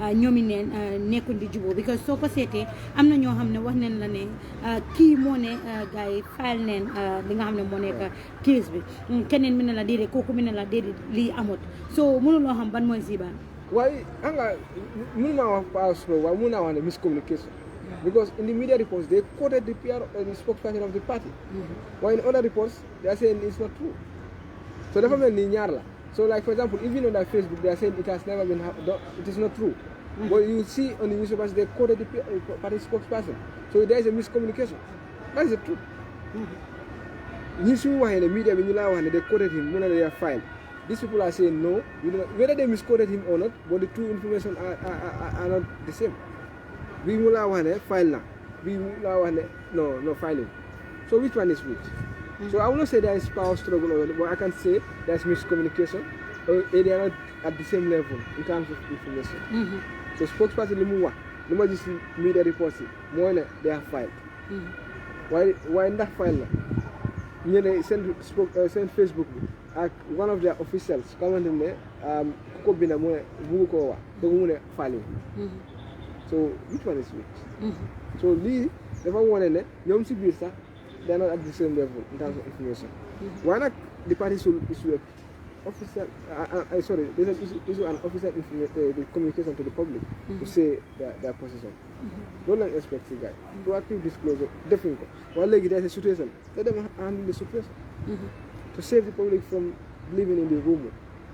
You can say, yes, we did not file, but tell us what you're going to do. People want to know what is their next level. That's the most important. Whether they are filed or not may be an issue of rumor, but the most important issue right now is what is the next step of both parties, GDC and UDP. Are they going to court? Are they going to stay back? What are they going to do? People want to know. So that is because we understand that GDC did an executive meeting yesterday. The outcome I don't know, but we saw on the point that they say they have evidence of fraud, and in fact the word fraud is dangerous, because it's a crime in the Gambia. Fraud, evidence of fraud, is a crime. So I don't know how will they prove that in court. That is a big case. It's not only about petition, but petition involving criminal elements, fraud. So let's hope for the best and see whether they will come today tomorrow, and then probably we'll get to know what is that evidence that they mentioned. And I don't know whether the point newspaper will have captured that, because if someone tells you we have evidence of fraud, ask him, can you at least brief me whether there are irregularities or there are results were cooked, forgery, all those things. What are those fraud things? You need to mention it. If they don't tell you, just tell the person say there's fraud, but he cannot disclose. So I don't know, I haven't read the story, I don't have the opportunity to read it yet, but I will take time to read the story and then read for myself what this man, the source, told the point. But as far as the courts are concerned, there is nothing before the courts. There is nothing filed, and then we hope that they file something before the end of the day or tomorrow. And then if they file, the people will get to know what those fraud they are mentioning, or what they call manipulation or whatever the terms they use.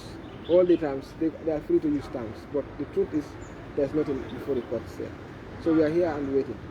Mashallah mbokk yi yéen a ngi seetaan Gambian Talents TV seeni télé askan bi télé àddina wax naa leen ko all the time sometimes nag nit dina toog ne Gambian Talents fu nekk nga leen a gis waaw fu nekk nga leen ñoo gis parce que nuñ koy waxee rek Yankuba wax na ko bu yàggul mi ne journaliste yi dañ war a di duggal si li nga xam ne mooy fil bi di leen indil right information yi soo leen gisee mënoon nañoo nekk si office yi toog fa ñàkk a def li nga xam ne mooy lii bàyyi xale yi ñuy ñëw mbete bàyyi ñi nga xam ne ñooy ñeneen ñi su ko defee nga koor rek indil la évidence déedéet foog rek ñu ñëw si biir Yankuba bu boobaa rek ñu ngi gis ne fu mu nekk nii lii a ngi go on ku nekkaa ngi wax ku nekkaa ngi wax lii lan la moo defalal UDP as a party. The party right now they're not happy with the results. That is obvious. Send members, send executive, whatever, they're not happy with the results. So the rumor, the party may come together. You know, they cannot organize a congress at this stage quickly just to discuss this, what the party should do. But the executive should come together quickly and take a decision. That decision is either to go to court or do whatever they agree. They can go ahead. So for the rumor, it's not helping actually because people are hating them. I will not lie. What I heard, because people are saying, you know, what international observers have accept, and then a local government. All of that. Oh, ni ñu ngi wax ne international observers yi ñu ne institutions yi fair local observers ne yeneen parties yi nangu lu tax ñoom nangu waaye nag nit ñi dañu war a understand ne ku nekk am na right te right boobu constitution moo la ko jox mu ne def file petition kenn waru leen a bañ si loolu wala hate leen si loolu waaye nag balaa rumo bi gën a am doole nit ñi di gën a wax ne leen parti bi génnee official position nit ñi xam parti bi lii la war a def boo gën a am problème nit da nga am direction nga ne lii la bëgg a def parti bi su décidé ne ñu ngi dem court nañu wax that should be an official communication that party is coming to court war a am suñ ko def te kañ la ñoo indi court file wala still parti bi da lu mu waxoon mooy da gathering evidence ndax foofu leen toll ba léegi there should be an official communication especially in this time mooy election time. They have a duty to the public, they have duty to their members. Their members are still waiting, listening to them. Because the people who them leen ñibbi kër ngeen xaar bi loolu la waxam gaay bu mu naa adresse gaay mu ne leen del ñoom executive bi they will do something. So party militants ñu ngi si kër yi ñu leen a xaar so there should be an official communication. So kañ la dafa yàgga si man dafa yàgga waaye still they are waiting time waaye si man dafa yàgga li ma doon wax teel ne yes ñu ngi am evidence ne there is this and this, and then we may go for court or we may do this and this, you know.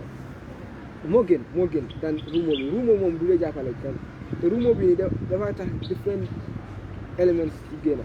Ni kuna kama yoka jimbo. More of my detail, my idea go. Why people are criticizing the petition? Why you know what for you? I'm not going to once I was sacrificed. I told them petition new support. Then I was ni, don't degal. What am that was when the two of them kept quiet. Because I told them, man, should call like them. When I was new, I'm not falling to jail, I'm not falling to jail. Why no amok? You know? No amoy, petition amango. Why I'm not right to them petition? You know, that was when they no now amuto. So they might give space for people to follow each other's mind. You know? And then load the Japanese take them. You know? So, you know, the elections were conducted peacefully. We expect everyone to go peacefully. And peace will and then the spirit will continue. One lola go campaign, you know, it was very nice. Because one them na campaign, covenant. Dajana even GDC, Dajana UDP. I was with the PDI, Dajana UDP. UDP didn't be on space, PDI Roma City. Brikama. Yeah, it was very nice. We met with GDC somewhere around Banka, you know. Apply them as a Roman. So all those things we saw it. So it was very peaceful. So the spirit of the Barrow continue.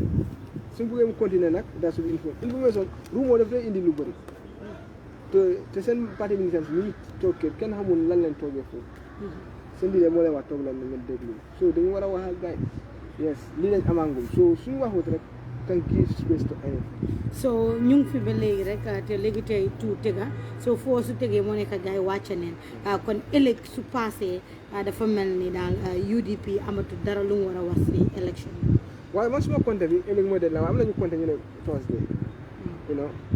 Why in either case 10 days like within 10 days. Let's hope that guy file take. Because you know inside sources you don't want to take they have decided already. Why not do the digger well inside sources Piero Villa more than our Piero Villa we have calls. Well why this time Piero we don't business at radio stations TV stations. Piero, time being gonna sola. But then there's something on the table that he needs to clarify. Why so I them see party sources you get different news. They don't do the Japanese the Japanese media they find in the mistrust within the media and the public because usually official confirm the post will no it does not help us. And this is why even I encourage my colleagues. Can any source at this stage because this is low bin rek ni ñu ko sétal low wax rek ni ñu ko sétal ñu ko ri te ku nekk mu ngi bëgg a xam what is their next step te yow soo ko bindee on confirm report rek yaa ngi dugg sama problème so balaa loolu rek always get to official information you know so that is the most important thing at this stage suñ ko amut you just stay of the request and follow up and wait you know patiently you have nothing to lose in this case wait patiently verify your request and publish nga save media bi nga save sa bopp waaye soo bindee loolu du dëgg rek nga ñëw toog si one page lay amee public have one page the public they have one page what they do they paint all of us one you know so loolu moom te fekk am na ñuy vérifier depuis suba ba léegi yaa ngi toog Yankuba ba léegi rek dina ma yóbbu si suma next question parce que fu mu nekk nii presidential election passé na UDP fu mu nekk nii ñu ngi ñëw dem si li nga xam ne mooy parliamentary election ndax loolu du leen yaaxal comme que fu mu nekk nii Barrow win na li nga xam ne mooy président bi and NPP taxaw xam nga there should be a level playing ground so all parties should go with equal chance because comme presidential election party bu nekk da nga am sa own campaign itinerary nga am sa own candidate ngeen def seen campagne different kenn du xatal kenn ku nekk nga am sa time nga def campagne nit ñi ñooy tànn so benn parti ëpp benn parti fii chance you know Gambian si ñooy decide you know so whatever comes out of it is what is gonna happen you know in 2017 UDP ñu woon ak régime bi ñu woon good times with the president in fact they admitted giving support to the UDP candidate guy am nañ 31 seats later ñu daha 8 ñu ngi dese tuuti so election bu ñëw tamit gars ñu ngi nekk at different level di incumbent so now it will be UDP incumbent and other parties so dafa nekk loo xamante ne election bu man boobu I cannot wait for it because you know National Assembly these are representative of the people ñoom ñooy dem wax sa kàddu ndax nit ñi dinañ xoolaat parti wala dinañ xool manifesto wala dinañ xoolaat candidate individual candidate lu mu am stuff bu mu am very independent foog nga ne Gambie ñi ti dañ dee xool quality ñi ti dañ dee xool ndax nit ki mun na liggéey bi ndax kii dinañu represent ndax duñu represent foog loo ne gars yi dañ dee xool parties rek non man lu ma xam lu ma discover my discovery of the campaign ndax xaalis la ñëw si maa ngi ko binda sax maa ngi ko binda as an opinion piece lu ma discover mooy soo egsee foo egsi rek lu la laajte du la laajte sa manifesto amul fenn faa ne dem na gis naa kuy laajte manifesto lu la laajte mooy am nga t-shirt t-shirt leen la laajte Gambia Gambien bi t-shirt la gom t-shirt am na soo joxe t-shirt am na yeneen place yi maa ngi dégg ñu ngi laa wax ne ñii dañ nay ñii dina joxe t-shirt joxoñ dara dégg naa yooyu waaye loolu lañ gëmloo gars yi waaye lii nag la ñoo def ba mu lii change ñan ñoo ko war a change foog la ne civil society bi ñoo war a génn ndax media bi ñoo war a génn ndax yeneen politiciens yi ñoo war a dem su ñoo dem ñuy explain ak ñi ne you know nekkul about t-shirt nekkul about xaalis bi waaw National Council mooy first one National Council for civic education ñoom ñoo am rôle boobu noonu ndax ñu ngi koo def ñu ne ñu ngi koo def dama lay gis ñu ne waaw waaye nag man kontaan ma seen liggéey because mu ngi des lu ma discover in this store dama gis ne the ignorance level in terms of political awareness dafa wàcc non nit ñu bëri understanding politique you know li ñu gëm rek mooy t-shirt benn cin non that is the truth nekk ma di suufiloo kenn dëgg la dëgg neexut fii dëgg rek la ñuy wax you know so soo wax ma ne message sax dañ laa déglu di wax ne dëgg la di tàccu sax doo musa wax fekk tàccu dañu laa tàccu waaye ñoom seen soxla bi ndax manifesto bi la soo lu moo tax pour génne loolu fii ignorance bi dañ ko war a xeex from the school level from the NCC level civil society bi tamit they need have a role but the civil society also you know I don't think for me personally I'm not seeing them united this is why they don't have power soo dee xool loolu pour nga xam ko civil society Sénégal ak Gambia duñ benn civil society Sénégal mën nañ def démonstration boo nationwide la waaye Gambia civil society process suñ ko oowee nationwide duñ dee am over 100 people su bëree bëri 90s ay yooyu protest mu réeré civil society suñ ko organisé dara because nit ñi gisuñ seen liggéey bi even though they are trying most of them are trying but there are some elements that are not trying so ñoom dañu war a united under one umbrella ñu def loolu you know loolu dina compliment liggéey NCC you know, political parties, they have that duty to educate their members, to enlighten them on their political rights and obligations. So, both political parties are under responsibility. Why don't they def? You munga them full rally. You know, you people cover all. Go back to your videos and watch. Munga them full rally. You will not hear any message that is on enlightenment. No, some of them. Wow, attack. You know, definitely, Kimo definitely. Personally, that is the issue. Don't have it to the Japan. Why say what enlightenment message in a political rally? Duty go on, political parties, why didn't they jungle sending? So, long have problem, you know. So, for Haley, the Vanaka have a holistic approach, all stakeholders, even new media, I'm a responsibility. You know, new media, Gambia fee, Luma said Lumoy, you know, you need freedom like a KMC at Pangal, at BCC. The other parts, you know, we cover them less. You know, some problems in so how does people feel? Man, nekuma di brak, why Gambian talents, I'm not reporters in all regions. Si dekabi société si timing elections sun reporters fu nekal len pak ñun ñep BURR ñu fa LRR ñu fa West Coast ñu fa all these regions yo xalat ci biir dekabi yeb sen nen fa you know sun correspondence and then guy ñu ci biir fiir bi ñu ngi report direct whilst ñu ngi def sun election coverage dañ dee def loolu and currently ñu ngi am naka la ko tudda Siri foofu fay moom mu ngi base foofu noonu du dee even ñëw fii ñiirut ku ñëw fi am na suñu yeneen staff Moussa Dahaba moom mu ngi si provinces bi moom mu ngi toog foofu Alassane Ba moom it foofu lay toog ñoom Nabiya ñoom it you know we try in as much as possible ku ñu def that is very important actually through correspondence everywhere ñu fay toog to report about the real life situations of the people. Loolu moom mu ngi manqué fii bu bëree bëri so you know and then soo bëggee jël sa time fii dem foofu media house bi daal du la nangu sponsor pour nga dem foofu you know nga dem nga am like one region nga am fashion at least 1 month 2 months nga media bi tamit amul xaalis why you have to sacrifice they have to do it you know there's no excuse for failure there's no excuse for any failure so they need to find ways to get money, you know. So wow. So Gambia mom, you know, from media we didn't intensify some degree. You know, space the amna league. So they were overall so there should be specialization also. You know, to avoid these mistakes, media couldn't have specialization. Like so like environmental, interference and report about them here everywhere. You know, you can't report and become a general reporter. At least you have 2 areas, but I have 3. Why so you make a general reporter? Because you will not be good at one area. You know, so you know, that area be hamgo. So like for example, the problems of the people of the country in that area is very important to highlight to bring it to the attention of the government. Because so like for example. President will have nationwide tour, more meet with the people's tour, you know. Why do they have more president? Young Manfik has been a comment right now from this guy, Kidef Abu ST Haidara. We are at the court. The long waiting process come to an end. All eyes on the Supreme Court.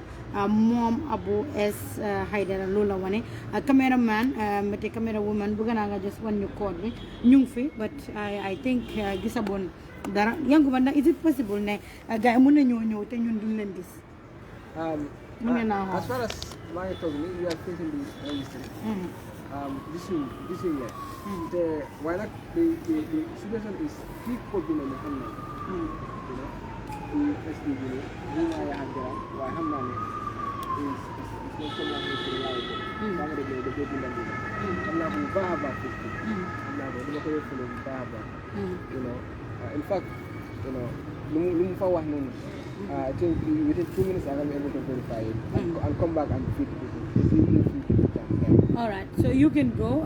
Yankuba mun na mo dem ñu bàyyi ko. Thank you very much Yankuba sa liggéey rafet na bu baax a baax lii rek la Gambia soxla saa su ne may mun na su ko defee rek nga defar li nga xam ne mooy caméra bi Lamin Cissé you can come and sit next to me su ko defee ñu waxtaan dégg ngeen Yankuba mu ngi noonu su ko defee caméra woman mun nga ñëw wan Yankuba mu ngi dem su ko defee askan bi mën a gis loolu Yankuba mu ngi noonu di dem si fi nga xam ne mooy court house bi mu ngi dem pour wan ñu si registre bi ndax loolu am na ndax amul naka la fa demee ak naka la fa demee woon kon nag jërëjëf bu baax a baax Yankuba sa kaddu rafet na sa waxin rafet na Lamin Cissé it's interesting barka bake Samba coming mbadi wala ali amma nyamen do han kabi government TV la bale jang han kabi do coming kibaru le fundira par Samba me merit kan do kay tan ko modul fana ya sebe ay tan ko nyin tembe ngule tibe high court janna wala supreme court janne dami alon ko na la petition on nyindala ka file against the election results ni yanko be wala ka chala janne don comme yanko fe da fundira bita ko nyi jibel fo atar photo nyaalam bang wiara dum ka parti fo nyin tembe ngula ay be court janne bam pour kana petition on nyi file o kere fende mi alon ko akuma ya barla pour mo be akata ni be information men bondi la asake fende mi alon ko asake information do mi alon ko fenno mi alon ka surotale bar gambe jan ni ajibe comme ni information men bondi mol dalta ka ni information sifal bonde kay tan diko ba information o surotale mi alon ko manka to ngati wa tar dum ni natna kubla ko ni no me ka tar ko fenno mi alon ka man soro bar ni ande fengal dron an kabi dron government TV lamba kato kol be kelale ka idan dal ni atare ni mu fenno mi alon ko tonya ni tembe la United Democratic Party na pour kana petition ni file ba fala li ni atare fana tonya fana ba fala li han kabi dron mbale Supreme Court janne ka kol bondale mi alon ko wolle be kering membe dending nina comme yaajal Yankuba ka wala foten dron Yankuba fende ara ko je jibel san na felenta amuru kan nan kay tan di mol ka kamol signal le kay tan di ko nin ka kibaro men fo kay tan di ko ina filing kele fenno mi alan ka man ka to nyaade ni dol bije ka mol fo le milalan ko itel they are not even on the ground e man re jamme alan ko fende be kere di mom ba kalama so Yankuba felenta nyana ta so ba ni ka drom asa ho mole ka kabirata ra ni mun ka jala soto anin fana kol ni be tembe la jumal ko Yankuba bo fala mole ni kura ba senen dam mon fala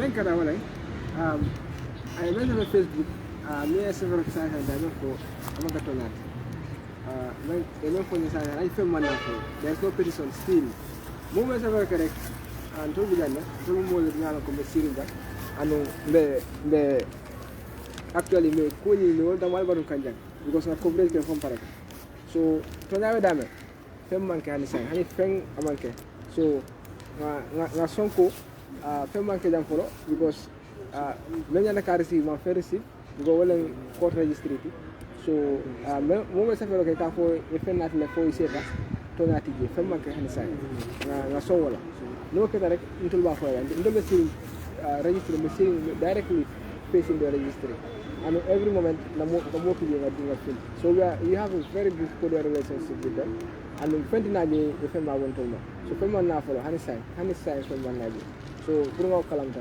lego sa Facebook abantu ya fa so kana no film bi ngam watu rek ci du process ke atala ko ni film wala kra wala da barka baka Yankuba ko min biya mo nyola nyamen drum ni senator le fenn mi ko senator min belale da mi ko be ko dan sante mi ko je sabero ko Facebook ka tan ko nyilna ta filing kele fenn mi ko ma soto ba fa dal be ko ndel min tan lan be ko den min fo fenn ko da pardon into this case ba bon lalel an ka bidron be ni wato men do it's around 2 baran ka bidron moje me an ko abon United Democratic Party bodo fen fen ko kan social media ni den don la as from now kada somon dala wo be kere fen ni an ko fen fen ka ko ye falo ni ke ya case ni file against the election results fen ni an ka mo so bodo be den na la jan ni watin government and TV lam balbe tan lam balje la tan men mo jibe ka Yankuba fana ba fana tan la ba kan ba jela ate ni mo mi an ko ate de information ni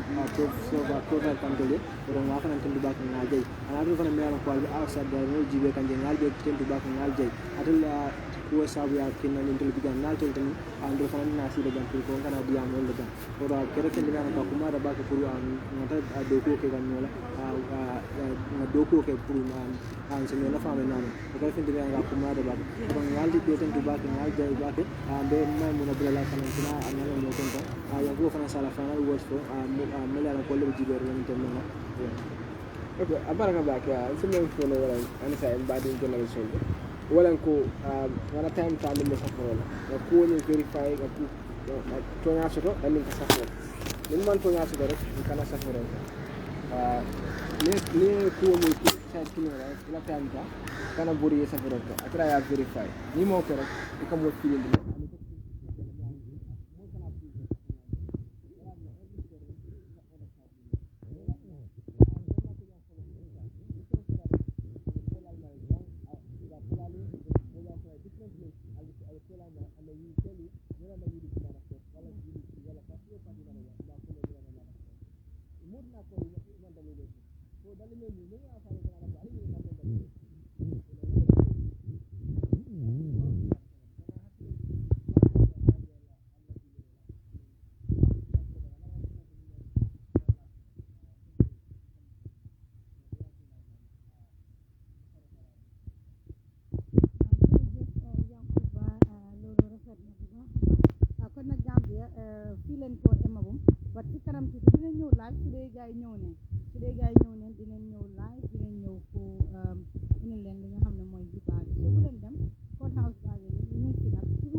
all sectors ñun dinañ leen ko so bye bye Gambia ba ci kanam